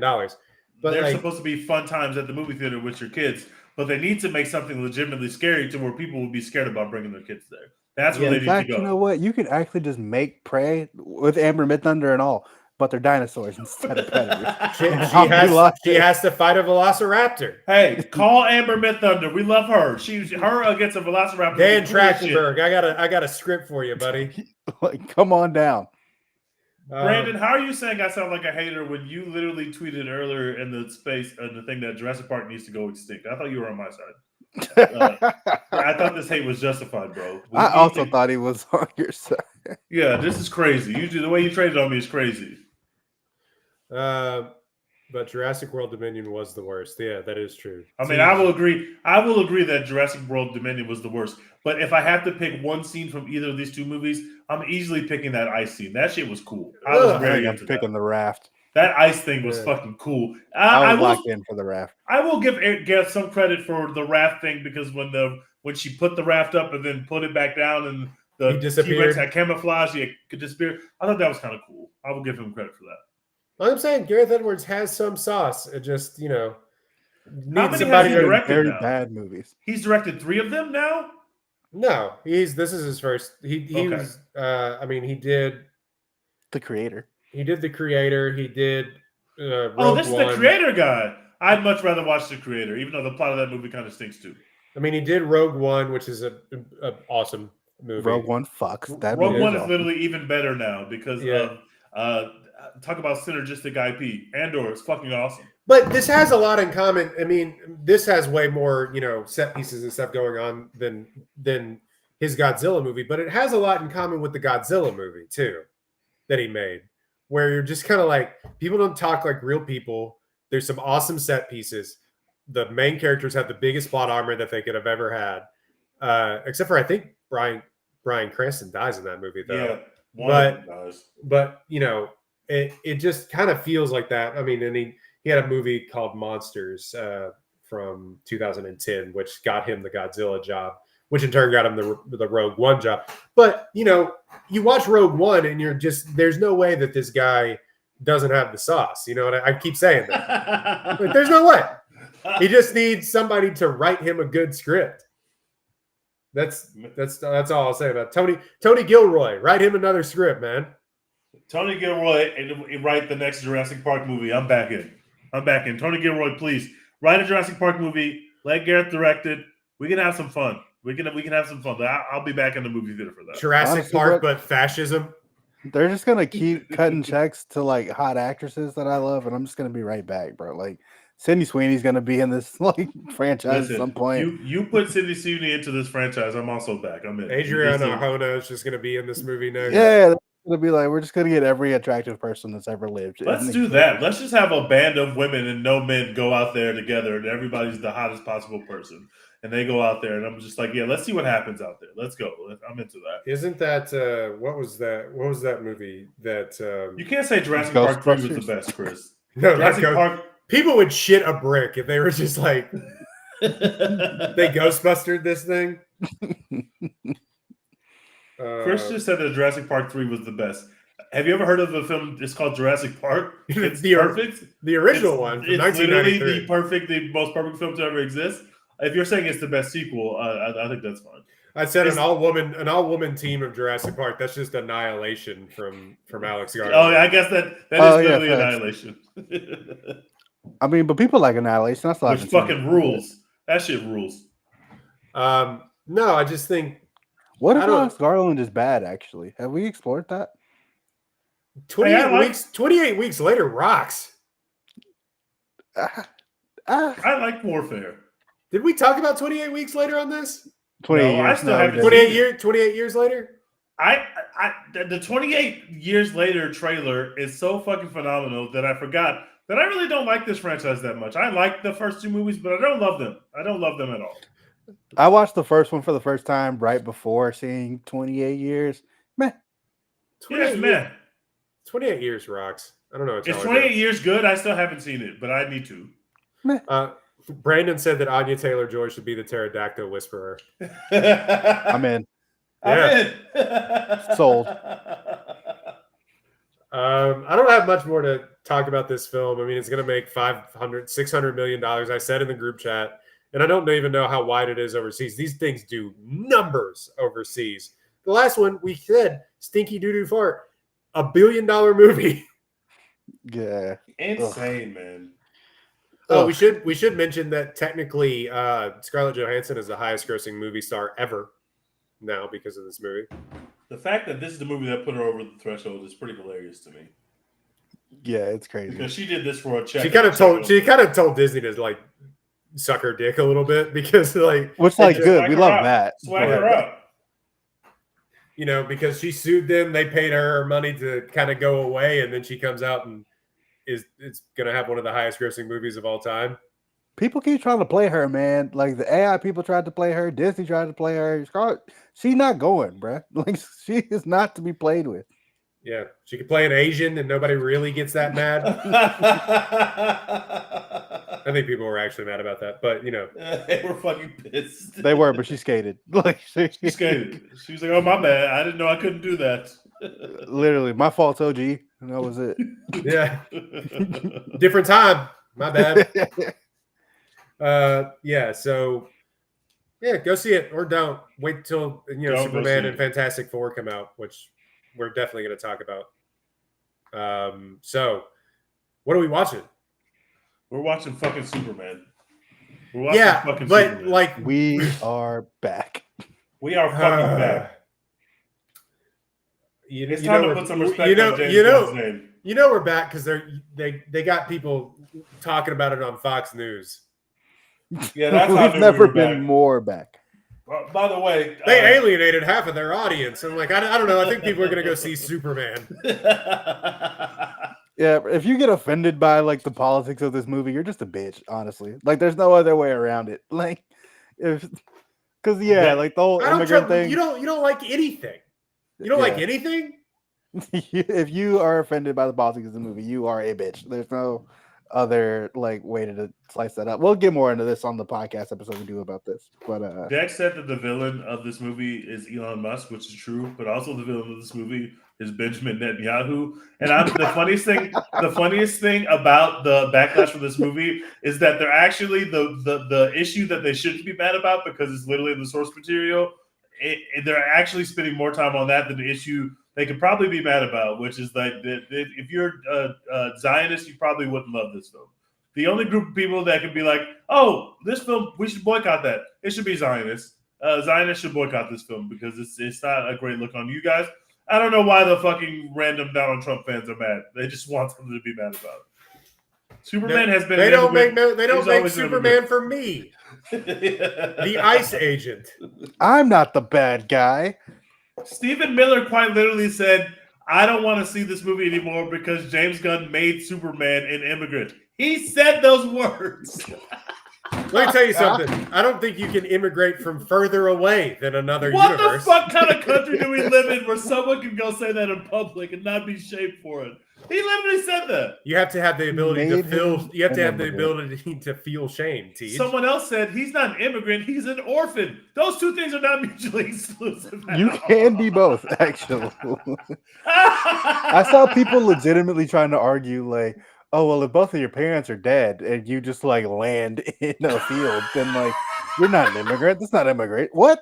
Like, what are you talking about? Let that be a little brown baby in that field. Donald Trump is deporting the shit out of that baby, bro. Fuck out of here, bro. Y'all be serious for 2 seconds, bro. Well, yeah, I can talk about some of the other things that I'm watching that we probably won't do podcasts about. Still working my way through The Office. Just finished season 5. Jim and Pam are pregnant, so we up. Yearners win. Shout out. Sun's getting low, Dex. You can jump off at any time, bro. Sun's getting low, bro. The sun's getting low on your office watch. Don't feel the need to finish just for the sake of finishing. I'm just gonna say that. Hey, damn. Hey, big fella, sun's getting real low. Somebody tweeted about Babylon the other day, so I rewatched Babylon and then got into a Damien Chazelle mood, and also watched Whiplash. Damien Chazelle's got it, man. Like, he's that fucking guy, dude. Like, I don't know what to tell you. That man. Did he win Best Director? Oscar winner for Best Director, Damien Chazelle has it. That guy has a future in this business. Has a future in this business. He knows, hey, I've got great fucking actors. I'm gonna call ISOs, man. He's like Mike D'Antoni. Mike D'Antoni was like, you gave me James Harden and Chris Paul and just a bunch of regular dudes. Okay, cool. Guess what's about to happen? James Harden and Chris Paul are going to cook, and that's going to be it. So he's just like, hey, Margot Robbie, your turn. Go cook. All right, you're done for a little bit. Take a break. Brad Pitt, come cook. Brad Pitt, go cook. Okay. All right, Margot Robbie, back in. Go cook again. That shit just works every single time. They do not miss in that movie. Yeah, I get why some people don't like it. Because La La Land is the shit. La La Land should have won Best Picture. I'll stand on that hill forever. No, I would know that hill's wrong, but it's fucking great. And then Whiplash, dude, Miles Teller. What are we doing, man? Where did we go wrong? Why did we go wrong with the Miles Teller thing, guys? Why do we let Glenn Powell come on the block and take his spot, bro? Glenn Powell hit him with the Nick Cannon and drumline shit, and it was like, I challenge you right here. I want your spot, and he got it. Like, that shit is crazy. I don't know, because goddamn, Miles Teller was so good in that movie. Obviously, is Miles Teller lazy? Is that what happened? Is he lazy? Like, what happened? Don't love the game, man. I don't know.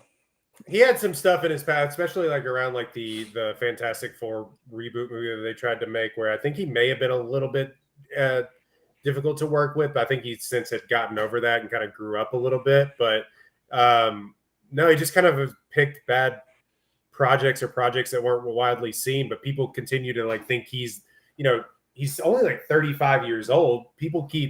Directors think he's kind of the guy for a lot of this stuff. Like speaking of Joseph Kosinski, if you haven't ever watched Only the Brave, they just didn't release that movie wide in theaters. That movie is devastating. That movie is awesome, and he's great in it too. So yeah, Wasn't I mean, he he's in Top Gun Maverick too? Isn't he Yeah. in Top Gun? Yeah. That's when Glenn Powell stole his chain. Yeah. Just took it right off his neck. yeah. Damn. Yeah. He's also married and just like likes going to like I think Philadelphia Eagles games and stuff like that. Like, you know, Hey, I wish you liked going to work, Miles Teller. We want to see you in more stuff. Go to work. Yeah, when I saw him in that beer commercial where him and his wife were just kind of like just dancing around the house or whatever, I was like, oh, yeah, he's done. He's we gotta he's stop. too No, happy. we gotta. Yeah, that may be true, but we gotta stop that because literally everyone's in commercials now. The actors I'm just saying, like, have gotten way past they're just like, oh, Arby's, yes, sure. Yeah, but when I see it's somebody who's being in a lot of movies in a commercial, that's fine. Miles Teller, I don't want to see you pop up in a fucking commercial. Put out 3 movies in a year and then do a fucking commercial. I don't mind you being in a commercial. I just like I saw that commercial and I was like, oh, this is a happy man who is like satisfied. He's satisfied in his life. work. Yeah. Sydney Sweeney, she's in all these commercials, but you can tell she's hungry. You know what I'm saying? Sydney Sweeney might literally be hungry the way that she broke down how much money she's giving away. Yeah, Miles Teller is like, oh yeah, he's good. Like he is okay. Like he's here collecting Sweeney checks. also hasn't had a day off in 3 years. Yeah, and I love Sydney that. Sweeney is hungry. The rent due. She's working. Miles Teller, the rent not due. He's not hungry anymore. She might be the only person showing up on set of Euphoria that apparently still a show that exists. She might be the only person on that set. There's no other person that's actually showing up to work. And Sydney's just like, I'm just here, guys, just in case we're filming today. I'm here. Y'all paying? I'm here. Like, it doesn't matter. Do I still get paid for the day? Okay, cool. I'm there. I'll be there. But yeah, Miles Teller, he's got like 4 movies on his Wikipedia page that are like in production or post production or whatever. So I hope he gets it back. But turn that up, Miles. We like you, bro. Yeah, Glenn Powell stole your chain. That shit is crazy. We need you to come back to your spot as the one true millennial white boy. Have y'all seen the original Running Man with Arnold Schwarzenegger? No. Parts of it I haven't. It's so campy and weird, but I haven't seen it in full. So it is a very campy, weird movie. I feel like the trailer for the Glenn Powell movie, I will be there. I am Glenn Powell Hive. I will be there no matter what. But I did not love that trailer. There's something about that didn't really work for me. So I'm also I'm also an Edgar Wright guy. I didn't see Last Night in Soho, but I've been there for I think every other one that he's done. So I like Last Night in Soho. I know other people don't, but I thought the movie was good, and I actually on that. Did y'all know Miles Teller is in that Michael Jackson biopic they're working on? No way! Wow, that's also I had no idea. We're getting Michael Jackson. We're getting the Beatles. These are all films that are going to exist. We're getting more Beatles films than anyone could ever ask for or ever want. I also didn't know that Coleman Domingo is in this movie playing Joe Jackson, which, like, yeah, that works. I do that. That's great casting. They have had to retool that movie several times because of a couple different times. Allegations. Yep. Yeah, but anyway, that's what I've been watching. I saw the Phoenician Scheme. I enjoyed it. Yeah. I had a pleasurable time. I did enjoy the Phoenician Scheme. I just generally like his movies. They're kind of weird, kind of niche in their own way, but I'm a big fan of them. I haven't seen 28 Days Later. I did see The Materialist. I thought it was fine. I don't think it was. We didn't make past lives, but not every movie can be past lives, and I don't want to hold her to that standard because that may be lightning in a bottle. Impossible. Yeah, but I thought that the Materialist was fine. The further away I get from that movie, the less I like it. That's fair. You weren't really you were not into it. I mean, it like I was also bait and switch, just like everybody else that went into it. That's kind of giving it low reviews. I mean, did you take it to heart what I said? If you go into it thinking it's a romantic comedy, you're going to be disappointed. Yeah, I tried to take that with me, and it's very much not a romantic comedy. Like, in fact, some pretty serious shit happens. It's like, whoa. Yeah. You texted the group, and I was like, yep. I was just like, oh God, like this is where we're taking this movie. But I thought it was fine. I thought it was okay. Yeah. Oh, someone on my friends list saw Eddington. I gotta tap in. I cannot wait for Eddington. I can't wait. I don't know. What is I something don't right? know about Ari, guys. I don't know. Yeah, he's on Fraud We're Watch, not but gonna I'm get gonna on watch this. the movie. We're not gonna get on this podcast and talk about Ari being on Fraud Watch. This He, is a ridiculous assertion. I don't know, Jim. This is a I don't know, ridiculous Jim. assertion. He's got to be on Fraud Watch Ari after is Bo's him. Afraid. I watched Bo's Afraid like 2 weeks ago. That shit bangs. I'm sorry, that shit bangs, bros. It's just it bangs. Why did you do It that to bangs. yourself? It bangs. I wanted to feel something. Ugh. It bangs, bros. He's on Fraud Watch, but you know. It's gonna piss. The movie's gonna piss a lot of people off because he made a COVID. He made a COVID movie like where people are still dying of COVID. So that's yeah. I think that Mariah Carey. I think it's gonna. And Bo's Afraid makes him. There's no way you can put somebody who made something like that on Fraud Watch. It just doesn't make sense to me, my friend. I have to put him on Fraud Watch specifically for that scene. He tried to ruin that song for me. He tried to ruin that song for me forever. Fortunately, like there's nothing worth remembering about that movie, so like I don't remember exactly like This is You don't remember the giant penis monster in the attic? I do remember the giant penis monster in the attic. But, oh my god. Kind of hard to forget. I was so like pissed off watching that movie. Especially when I was pissed off the whole time, but especially when it ended. I was like, this man just hates movies and he hates me for going to the movies and watching them and Hates expecting his him mother. hates his Ari, I hates love me. you. He's on I know Watch. you. I know you're listening to this podcast, Ari. I will always defend you. They will never make me hate you. I don't know, Jim. I also saw After Hours, the Scorsese movie. Oh, I started watching it the watched other that. night because of Rewatchable. Yeah, that's what why is I watched happening? it. What is happening? It's an insane film. Kind of has some synergy with Bo's Afraid. Insane film. Actually, yeah, kind of a little bit, but I mean, it's got more going on. I didn't think it was like super great, but I kind of am like, if you spend a night in New York and you've just like wandered around, I kind of get it. Also, Martin Scorsese probably on cocaine when he made that movie. Definitely 100% on cocaine. I feel the same. I feel similar. I wasn't like blown away with it, but I had a good time. It's a Scorsese movie. There are very few Scorsese movies that I can't pop on and have a good time. I think that's it. I think everything else I've talked about. Yeah, I've been watching a lot of Love Island. Unfortunately, Love Island. Y'all talk about that in the chat, and I have to be like the boomer where I'm just like, Well, they stepped on it, bros. It's a stepped on product that people are really popular, really excited about. But it's just they just hit a level of popularity that's actually too big for the show. And I think that's the most fascinating thing. There's all this fan harassment. There's all this people digging up old stuff on the people in the cast. All this bullying going on, and all of this is really playing into the show day to day. And it's like, oh, this is a thing that's actually gotten too big for its own good. And I think we need to just do something different because holy shit, have people showed their ass about how they've been treating these contestants on this show. And I don't know why this year did it like I've known like about Love Island for a while or whatever, and like people have watched it and enjoyed it and stuff. But it blew up. Yeah, people are going to like watch parties at bars and shit like it's the Super Bowl. Like every fucking week they're going to like it took the place it kind of took the place of what The Bachelor was, because The Bachelor had gotten stale in a way that I think that people were looking for something new, and this is just new enough.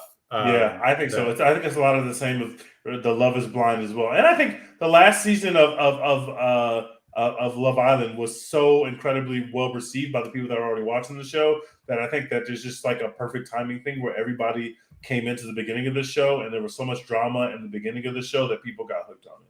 But this is actually like this season of the show is actually worse than the other seasons for a number of reasons, but it's because it's so popular now that it's just kind of changed its level of popularity. It's insane that it's kind of. Didn't someone have to leave the show the other day? Multiple people have had to leave the show because they found their old posts that were racist. But there are also other people who posted questionable shit on their Instagrams or on their social medias in the past that did not get kicked off the show. And also the girl who just got kicked off the show, like people were fucking calling ICE about her family, trying to get her deported. Like, here's some nasty shit going on with the people that are watching Love Island. It's too popular for its own good right now. So it's in a really strange place.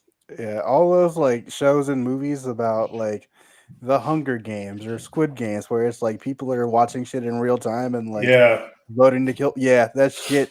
We're here, brothers. we're getting there. We We're a couple are steps away here. from that.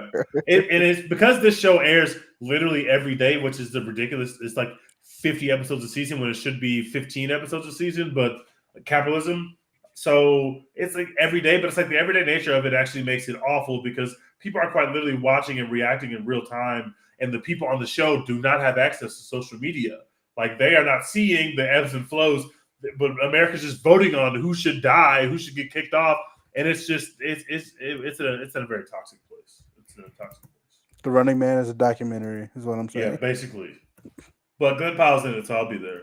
I'll be there no matter what. I've watched a lot of movies. I've watched the 28 Years Later, The Materialist. I watched Novocaine finally because it came out. I think it's on Paramount. I heard good stuff. It's Yeah, it's not very bad. It's not bad. It's totally fine. I think it's a perfect 3-star movie. You know what I mean? Nice. Jack. They tried multiple times to make Jack Quaid into a leading man guy. I'm not sure if it's there. He may be like funny sidekick character bit, or character actor guy. But no, I thought it was. Amber Midthunder, right? She's in that one. Yeah, she is in. She doesn't have a lot to do, but it's fine. They just announced Amber Midthunder is going to be in something else this week. What did they announce? Something. All right. Well, look, go ahead and keep going. My heart. Materialist, Novocaine, 28 Years Later. I thought 28 Years Later was awesome. Do you think it was better than the previous 2 films? Yes. Yeah, I do. Okay, that gives me some hope. I don't know. The first one was you keep saying it looks like crap, and it does kind of look like shit, but like it looks like absolute dog shit. But something about Cillian Murphy in that movie and like how they turn up that movie and the sort of post 9/11 anxiety that the movie, like you could still feel in the movie, is pretty palpable. Them going in a different direction with this movie, but it's clearly like the most Danny Boyle film in a long time. I really enjoyed it. I think Danny Boyle and Alex Garland together make some pretty good movie magic. And it takes a turn that you just really don't expect it to take. And I think it's I'd say it's probably better than the other 2 movies, especially better than the second one. That trailer fucking rocks. That's easily my favorite trailer of the year. Trailer's better than the movie. Kayla, Dex, why do you keep taking? Wait, does she want to go see this film? You got to stop taking her to these films that she doesn't want to see. How does she feel about 28 Years Later? My wife? Yeah, I didn't take her to that. Oh, okay. You said her name. I was like, oh, you took her to this movie? No, I was gonna say Caitlin and I watched How to Train Your Dragon 1 and 2. That's what we're doing at our house. That's the movie that she'll watch. Not the live action ones. You mean not the live action one. Animated ones? Okay. We thought we were gonna go see the live action one, because it made made a lot of money, $800 million or whatever it is, and people actually seem to have liked it. But I had never seen the animated ones, and we're in there for animation. Really, I watch a lot of animated movies still to this day. The first one made me feel something, guys. That first one goes fucking crazy. Dude, it's good. I haven't seen the last. I haven't seen the second one. I've seen the second one. I don't think I've seen. Are there 3 or are there 4?